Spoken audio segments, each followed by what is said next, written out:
Pyetja e parë është vera është stin pushimesh dhe argëtimi, si mund të shijë njeri verën pa u larguar nga Allahu?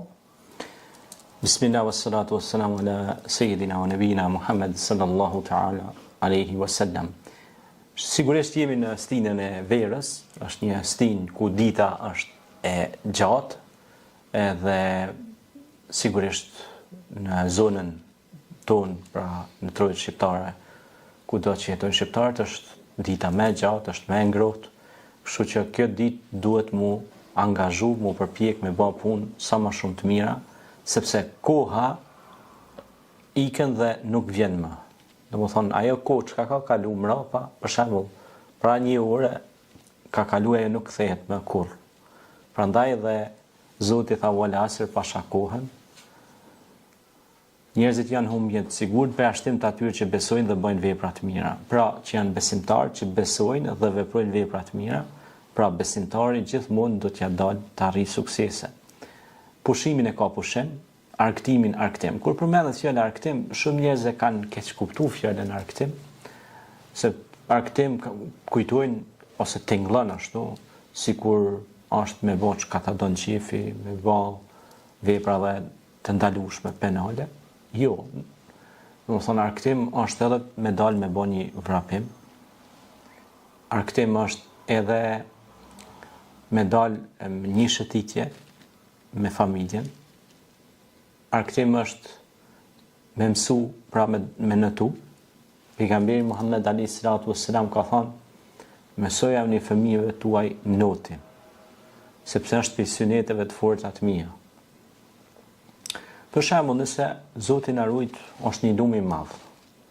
2 fëmijë kanë ra aty dhe do në mumit, nuk dinë natë.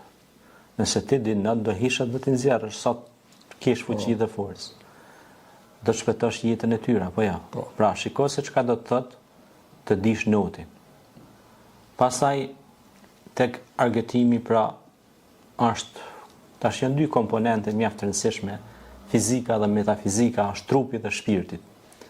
Pra, Allahu xhaleshanuhu e ka përmend njeriu, khalaqal insan allamahul bayan, pra thot e kam kriju njeriu, ja kam bën të mundshme me dallue të vërtetën nga e pavërteta. Shpesh herë njerëzit pyetin edhe për çështjen e detit, është i lejuar, është i ndaluar. Në parim deti është i lejuar, nuk është haram, nuk është ndalesë që është në det. Po njerëzit janë që e shkatrojnë detin, e prishin, e bëjnë zullum, edhe shkelin në kodin e etikës në det, sepse deti është i lejuar.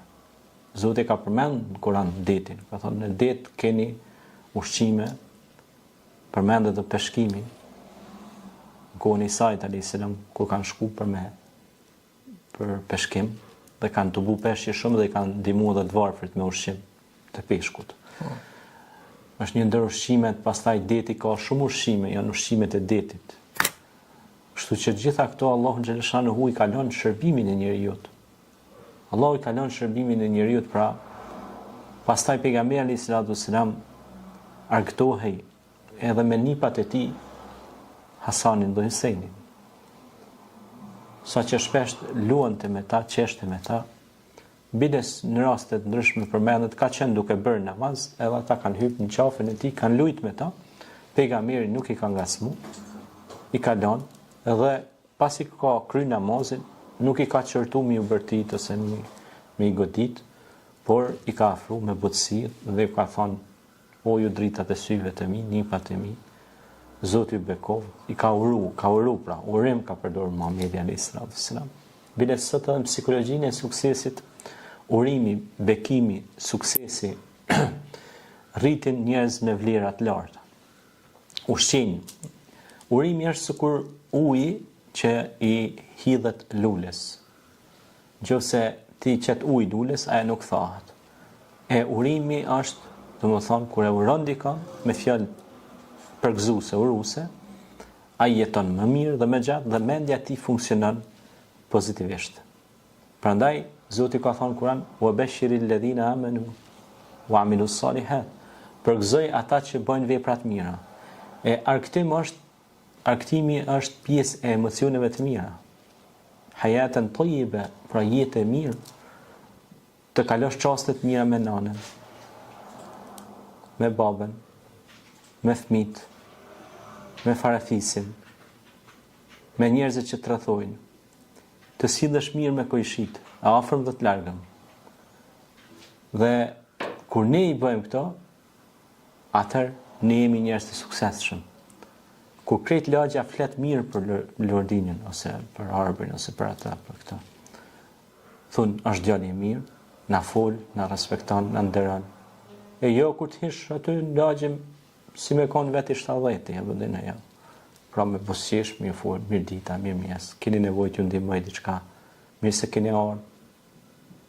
Ose, të paktën, mos ja nxjerr rrugën, mos ju gjuj diçka në rrugë me i bo pengesë, mos ja zet derën kryesore aty. Mos bën zullum. Inna Allaha la yuhibbu zalimun. Pra Allahu nuk i don zullumçarët.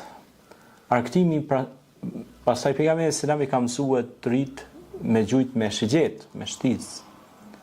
Pejgamberi selam i ka mësuar të rit edhe ashabt me hyp në kali pa prek me dorë. Domethënë pa e prej kalin, hesh me kërcy dhe me hyp në kali.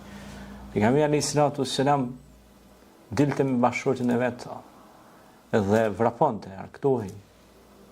Dhe thoshte kjo është pej shpërblimeve se bafeve kur del me familjet tona që të arktosh. E shumë njerëz e kanë keq përdorur arktimin në shfrenim dhe degenerim. Ka dallim arktimi nga shfrenimi dhe degenerimi. Këtu është pra pika ku ndohen e vërteta me të pavërtetën.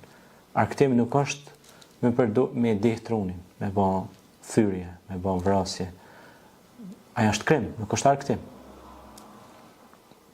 Pastaj do thot me çrregullun tokë, Zoti thot wala tufsidu fil ardi ba'da islahiha. Me çrregullun tokë pra është e ndalueshme. Mos shkatroni, mos prishni, se unë kam lënë pra rregull dhe stabilitet në tokë.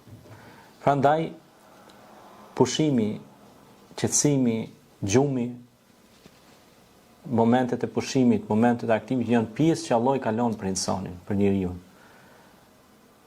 Është momenti kur punohet, është momenti kur del dhe arktohesh me familjen tënde. Pra, por jo me tepru, kur gjohet normal, se nuk shkon krejt arktim edhe as pak punë, as pak përgjegjësi e kështu me radhë. Kjo është.